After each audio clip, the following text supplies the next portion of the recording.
여러분 안녕하십니까? 오늘은 데살로니가 전서 4장을 중심으로 하나님을 기쁘시게 하는 삶에 대한 부부의 가정생활의 질서와 순결한 삶을 언급함과 동시에 예수 그리스도의 재림을 앞둔 우리 그리스도인들의 자세에 대한 본면에 대한 내용이 나옵니다. 먼저 데살로니가 전서 4장 1절부터 보시면 정말로 형제들아 우리가 주 안에서 너희에게 구하고 권면하노니 너희가 마땅히 어떻게 행하며 기쁘시게 할 것을 우리에게 받았으니 곧 너희의 행하는 바라 더욱 많이 힘쓰라. 우리가 주 예수로 말미암아 너희에게 무슨 명령으로 준 것을 너희가 아느니라. 하나님의 뜻은 이것이니 너희의 거룩함이라. 곧 음란을 버리고 각각 거룩함과 정귀함으로 자기의 안에 취할 줄을 알고 하나님을 모르는 이방인과 같이 세욕을 쫓지 말고 이 일의 분수를 넘어서 형제를 해하지 말라. 이는 우리가 너희에게 미리 말하고 증거한 것과 같이 이 모든 일에 주께서 신원하여 주심이니라. 하나님이 우리를 부르심은 부정케 하심이 아니요 거룩케 하심이니 그러므로 저버리는 자는 사람을 저버림이 아니요 너희에게 그의 성령을 주신 하나님을 저버림이니라. 형제 사랑에 관하여는 너희에게 쓸 것이 없으면 너희가 친히 하나님의 가르침을 받아 서로 사랑함이라. 너희가 온 마케도냐 모든 형제를 대하여 과연 이것을 행하도다. 형제들아 권하노니 더 수고를 많이 하고 또 너희에게 명한 것 같이 종용하여 자기 일을 하고 너희 손으로 일하기를 힘쓰라. 이는 외인을 대하여 단정히 행하고 또한 아무 궁핍함이 없게 하려 함이라. 지금 본문은 가정의 성윤리의 부부 순수성에 대한 언급으로 바울이 그들에게 성적인 부정을 금지한 것은 두 가지 이유를 지금 들고 있습니다. 첫째는 데살로니가 지역에서는 성적인 이런 도덕이 굉장히 문란하고 또 정조가 무엇인지를 하나님 안에서 모르기 때문에 이런 성적인 이 도덕의 문란함과 또 유호 그에 따르는 이런 이제 질병에서 벗어나야만 했죠. 우리가 성경 말씀이 들어가고 또 하나님을 두려움과 떨림으로 섬길 줄을 아는 곳이라면 이런 세상 문화의 이런 부패함을 바로 이렇게 세울 수 있죠. 그리고 이런 이 세상 문화에 부패되어 있는 이런 이렇게 부도덕적인 그런 타락에서 주 안에서 수고를 하는 그들을 통해서 또한 수고는 하나님의 말씀이 하는 거죠. 이 하나님의 말씀을 통해서 그들에게 잘 가르치고 또한 이렇게 이끌 때 아주 귀중하게 이 육체와 그리고 또 우리 영혼의 건강을 죄로부터 지켜줄 수 있는데 이런 하나님의 진리가 흐르는 곳에서만이 이런 영혼육의 건강의 회복과 또한 영혼을 지킬 수가 있습니다. 역사상 이 당시 때처럼 결혼의 서약이 무시가 되고 또 이혼이 쉽게 행해졌던 시기가 없었다라고 보통 봅니다. 그런데 요즘은 어떻습니까? 요즘은 정말 성경에 나오는 소돔과 고모라와 같은 그런 시기가 되었습니다. 그래서 이제 당시 바울은 미혼자의 그 순결과 기혼자의 정절을 요구하는 그런 지금 언급을 하고 있는 것입니다.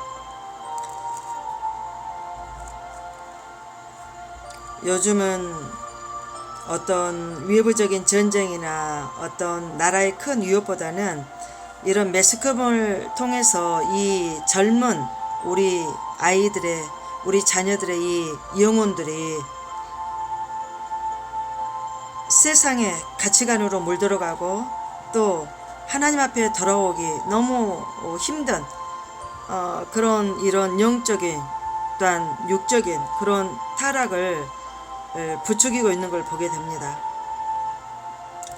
요즘이나 옛날이나 뭐 그 사람이 사는 것은 다 우리의 인간의 연약함을 가지고 있기 때문에 그런 어떤 부패함의 그런 모습은 나타나게 되어 있죠.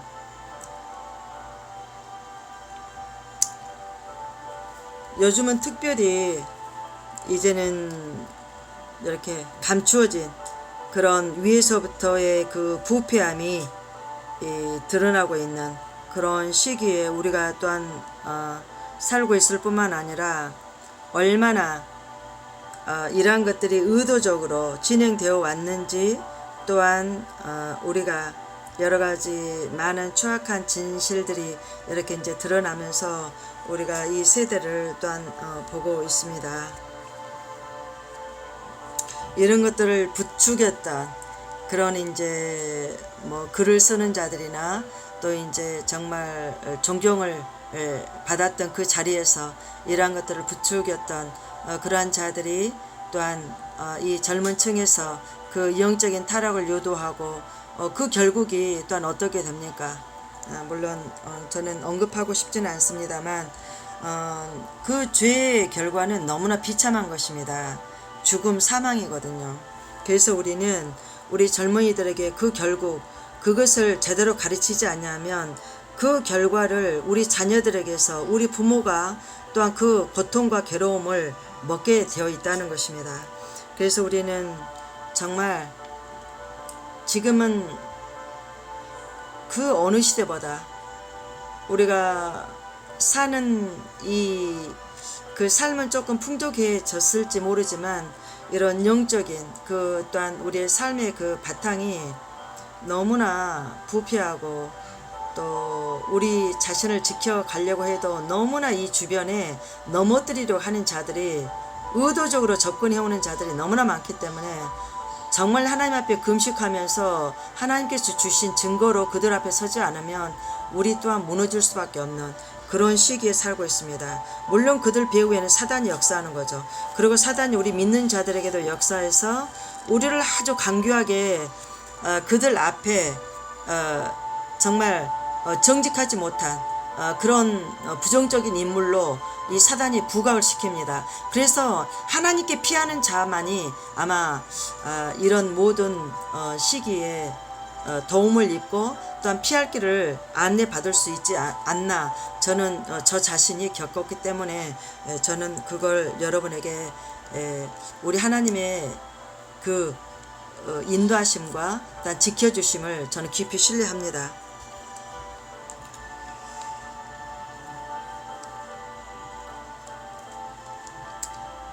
지금 우리는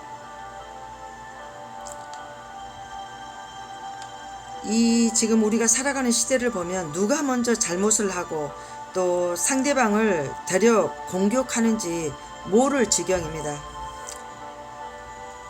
모두가 어떻게 보면 상처 입은 자들밖에 없는 것 같은 그런 상황이죠.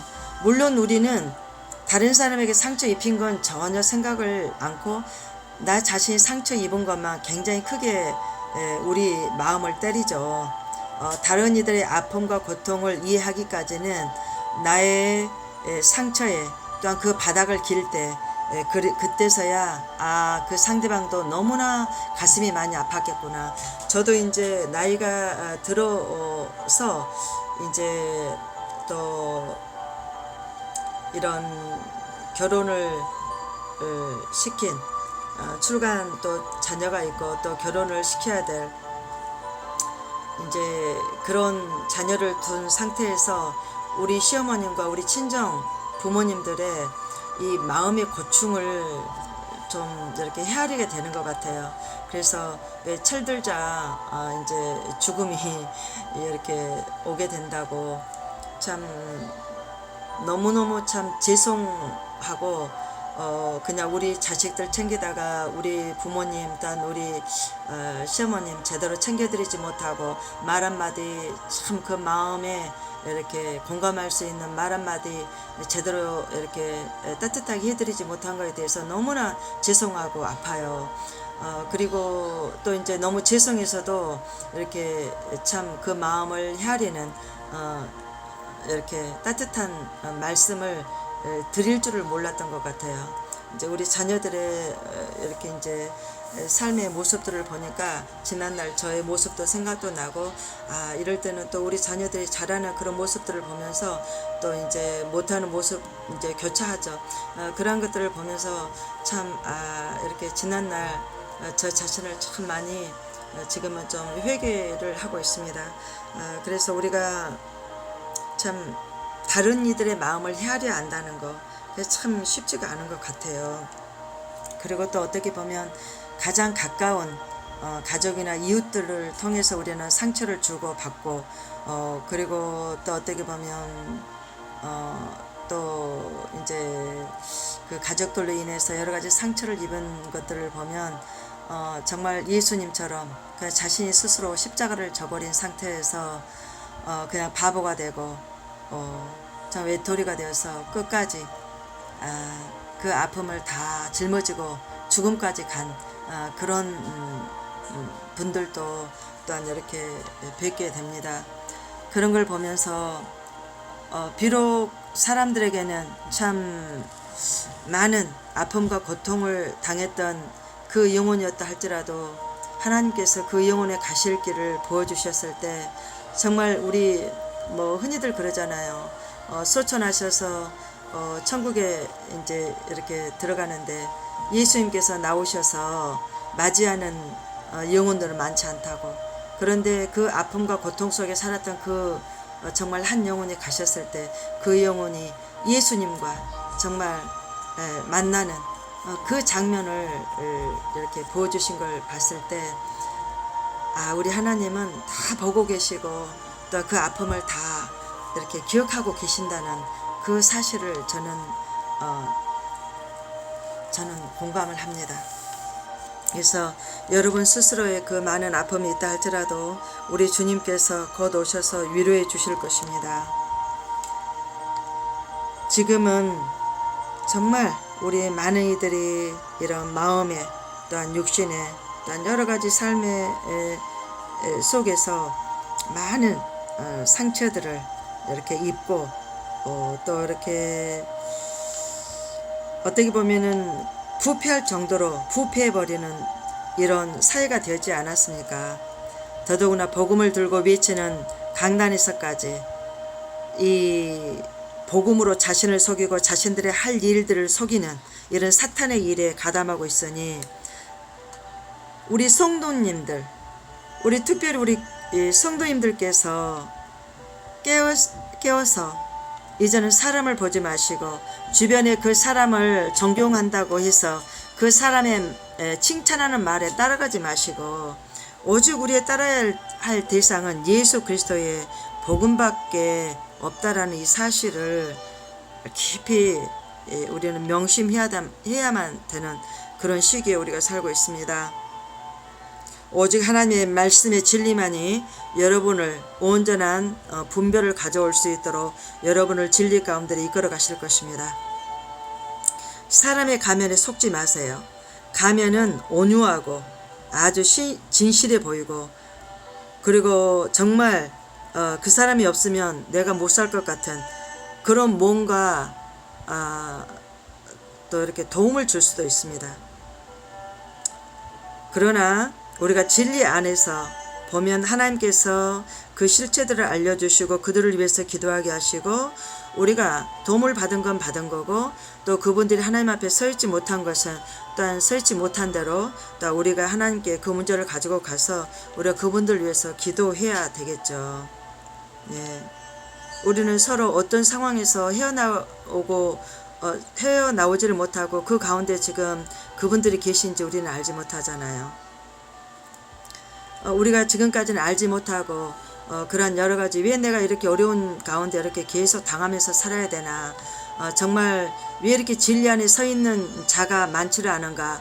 진리 가운데서 온전한 진리를 말하면 오히려 매도를 당하고 짓밟히는 이런 지금 내가 상황에 처해 있는가 하면서 나 자신을 참 내가 잘못되었나 라고 오히려 나 자신을 의심할 때가 있거든요. 그러나 하나님의 말씀 안에서 주변에 신실한 신앙인들에게 내가 당한다 라는 생각이 든다 할지라도, 그러나 하나님 말씀 안에서 다시 한번 하나님 말씀 앞에만 서십시오. 그분들에 대해서 깊이 알려고 하지 마시고 그냥 하나님께 그분들을 위해서 보이는 대로 그냥 하나님께 그대로 보고만 하시면 되는 겁니다.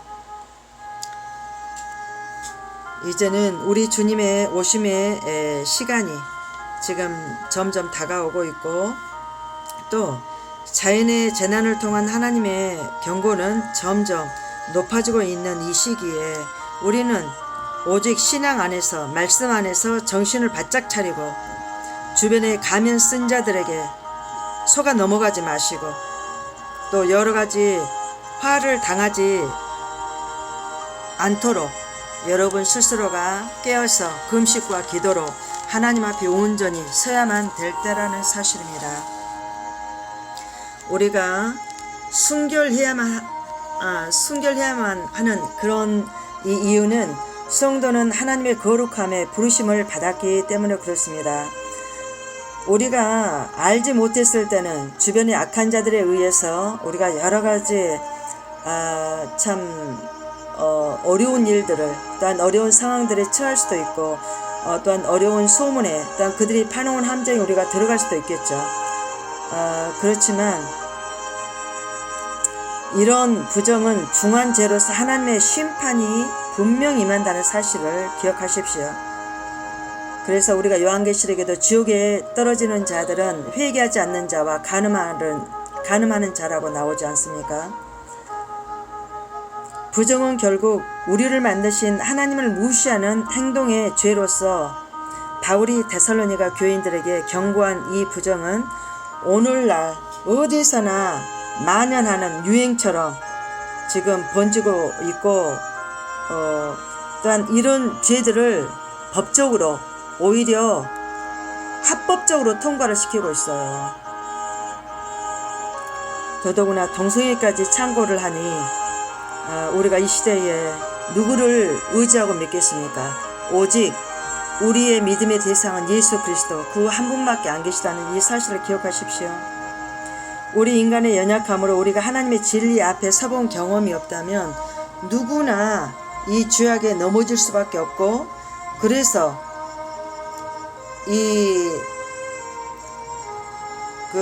죄인된 우리를 위해 예수 그리스도께서 오셨다는 이 사실을 우리가 넘어져 본 그런 분들은 예수 그리스도 앞에서, 우리 예수 그리스도께서 우리가 세상에 말할 수 없는 이런 죄악들, 성경에서 우리 속에서 나오는 죄악들은 미움, 시기, 질투, 다툼, 살인, 간음, 도적질, 이웃을 해방하고 거짓 증거하는 이런 죄악이다라고 우리에게 말씀하셨습니다. 그렇기 때문에 그 안에 지금 이러한 모든 것들이 우리가 죽을 수밖에 없는 죄에 속하잖아요. 그래서 예수 그리스도께서 오셨고, 우리가 죄를 짓지 않으려고 노력해도 우리 주변 사람들로 인해서, 또한 나 자신의 욕심 때문에, 또한 여러 가지 성화되지 못한 부분 때문에 우리는 죄에 넘어질 수가 있습니다. 그럴 때마다 예수 그리스도, 그분을 믿고 의지하면 되는 것이죠. 성도는 거룩함과 존귀함으로 이런 이성에 대해서 정직한 그런 성생활을 유지해야만 당연합니다. 인생의 다반사의 큰 문제의 근원들이 이런 불미스러운 곳에서부터 파생된 것을 이렇게 우리는 주변에서 많은 이들의 신뢰들을 보면서 우리는 들어왔고, 또 우리 주변 가까운 이웃이나 또한 우리 본인들에게서도 일단 여러 가지 우리의 삶의 과정들을 통해서 일부 또한 겪기도 한 내용들 아닙니까? 그리고 자신을 지켜야만 됩니다. 바른 자세에 둘째는 조용히 자기 일을 하고 너희 손으로 일하기를 힘쓰라고 이제 하셨죠. 그 이유는 당시에 종말과 재림에 관한 환상에 사로잡혀서 또 열광적으로 주님 다시 오실 날만을 기다리고 그 자신의 생활에 대한 대책을 세우지 않는 이제 그런 자들도 있었다라는 것입니다. 그러다 보니까 그 생활들이 점점 빈곤해졌기 때문이죠. 물론 요즘은 이제 성도님들의 일터에서 일하고 싶어도 신앙 때문에 직장에서 쫓겨나는 그런 상황이 벌어지고 있기도 합니다.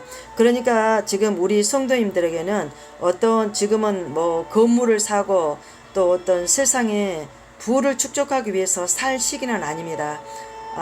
우리가 어느 정도 쓸 것을 좀 이제 저축하면서 우리 주님께서 오실 그때까지 우리가 살아남을 수 있도록 아마 하나님께서 우리에게 지혜를 주시고 우리의 마음이 천국을 그 사모하는 마음이 더 크다면 이 세상에 어떤 불미스러운 정말 어려운 일들이 우리에게 닥쳐올지라도 아마 능히 이길 수 있는 힘을 아마 받으리라고 저는 봅니다. 그리고 하나님께서 지혜도 주시고요. 또 하나님께서 피할 길을 주시고 인도해 주실 것입니다.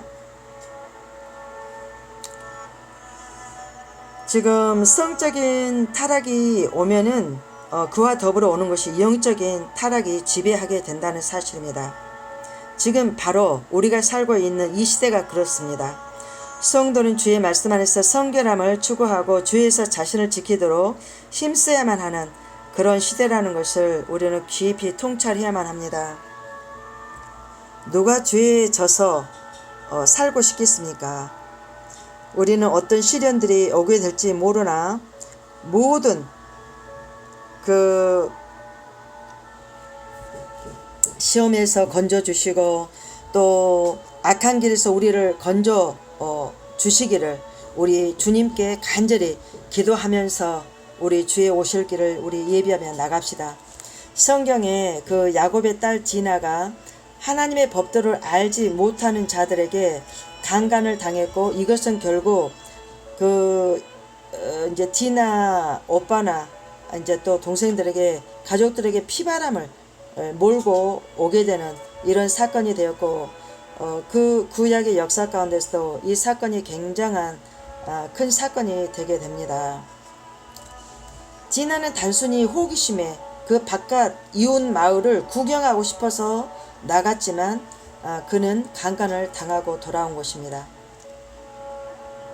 물론 강간을 당한 자의 그 고통을 무시한 채 세상은 강간 당한 자에게 계속 가족이 아니면 계속 참소하면서 죄인으로 몰아붙이고 또 이 하나님의 구원에서 미끄러지도록 계속 참소를 하면서 올무를 놓는 그런 역할을 합니다. 그것이 지금 여러 가지 방법으로 하나님의 주의 종들과 주의 종의 가정의 자녀들을 그런 미끼로 넘어지게 하고 성도들을 그런 미끼에 걸려 넘어지게 하는 그러한 모습들을 많이 봤습니다. 우리는 정신 차리면서 하나님 앞에 서야 되겠죠.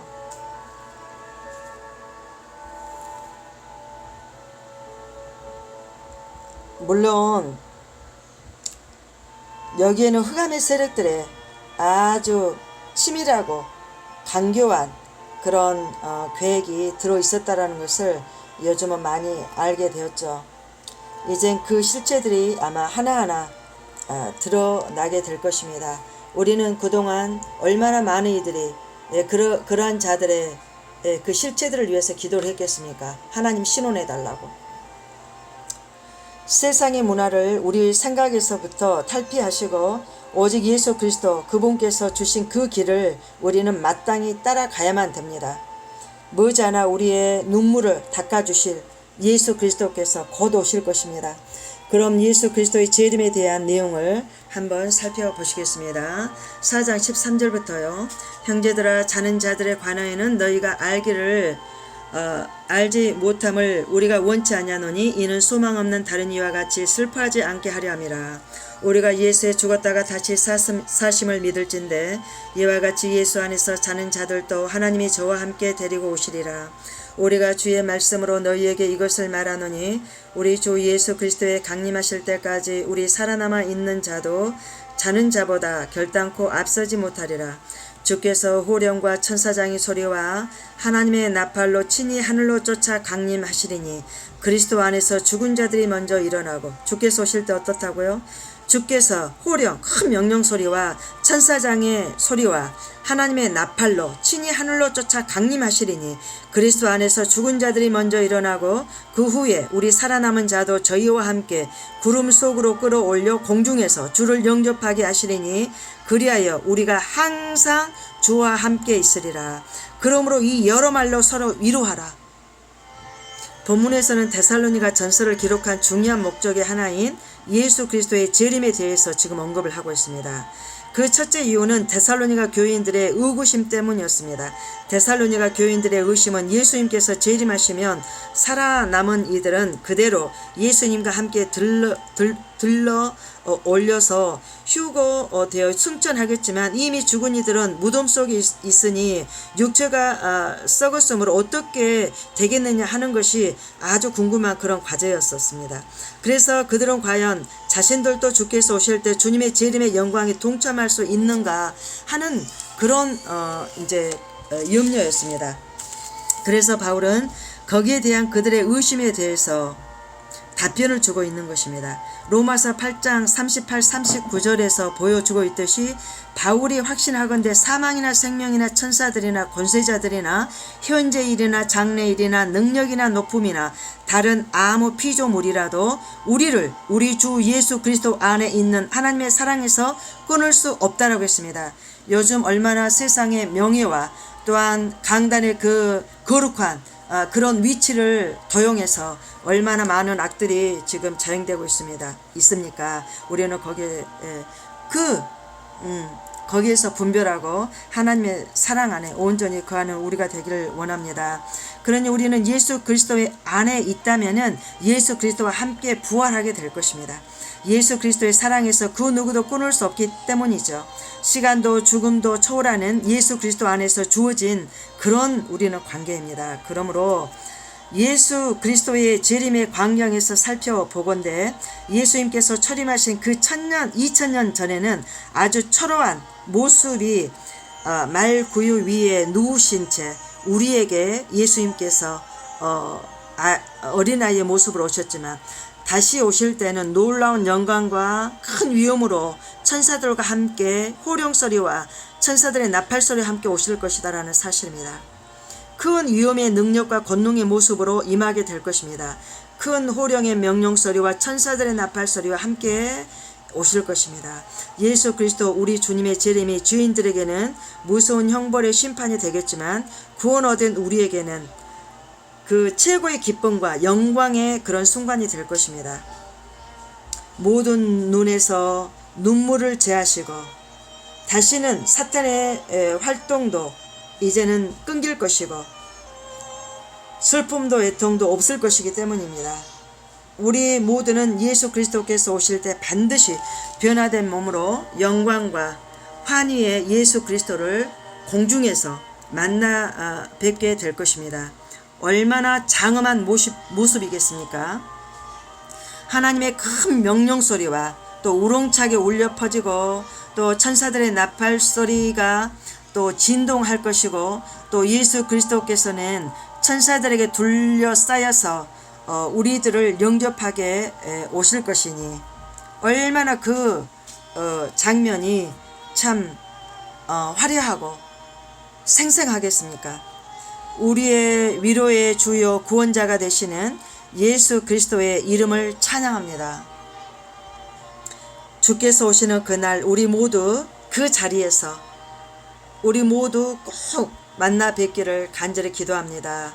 여러분의 이름이 하나님의 생명책에서 지워지지 아니하고 여러분의 또한 자녀와 여러분의 부모님들과 또한 시댁 부모님과 시댁의 식구와 친정의 식구 또한 그 모든 형제 자매들 또한 기도하는 모든 대상들, 또한 여러분이 기도하고 계시는 그 기도의 영혼들, 그 모든 영혼들의 이름이 생명책에 기록되어서 그날에 우리 주님과 함께 공중에서 영광 가운데 만나 뵙기를 간절히 기도합니다. 감사합니다.